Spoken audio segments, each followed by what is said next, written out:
foil ou dérive. Dans le dernier épisode, on a vu les dérives et cette fois-ci, on s'intéresse aux foils, plus coûteux mais plus performants. Les foils, ce sont ces grandes moustaches sur les côtés du bateau qu'on voit ici et qui vont permettre au bateau de voler au-dessus de l'eau. Donc les foils vont être sortis du bateau, vont être immergés sous l'eau et vont faire office d'ailes d'avion finalement. C'est-à-dire qu'ils vont sustenter le bateau, lui permettre de s'élever en partie au-dessus de l'eau et donc de réduire la traînée de la coque avec l'eau. Ce qui va permettre obligatoirement d'augmenter la vitesse. Avec une impression de voler au-dessus de l'eau, les foils soulèvent les voiliers de plus de 7 tonnes en moyenne. La partie avant du bateau est par moments de grande vitesse, hors de l'eau, mais la partie arrière, elle, reste encore au contact de l'eau pour stabiliser. Ces foils sont donc un gage de vitesse pour les skippers, mais face à une mer agitée, les foils deviennent très fragiles, jusqu'à casser par moments.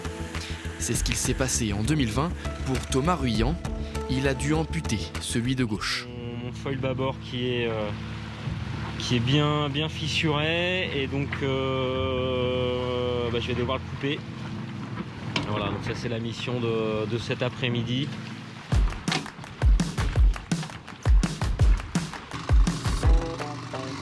Je viens de couper mon joli foil. Voilà, donc on a coupé le bout pour enlever de la puissance. Et malgré un gain de vitesse important, aujourd'hui les foils ont beaucoup moins la cote. Les foils, ils vont être très coûteux parce que pour faire voler le bateau, ça implique d'avoir des efforts très importants dans ces foils et donc ils vont être très complexes à construire. Et ce qui explique leur coût, mais aussi également leur poids. Ajouter des foils, ça implique d'alourdir le bateau, paradoxalement. Et on n'a pas forcément une garantie de gagner en performance dans les mers du Sud, qui peuvent parfois être très mauvaises, donc où le bateau va s'élever au-dessus de l'eau et retomber violemment, ce qui fait que ça va le ralentir finalement. Il va faire des vitesses de pointe, mais en moyenne, il ne va pas être si rapide que ça.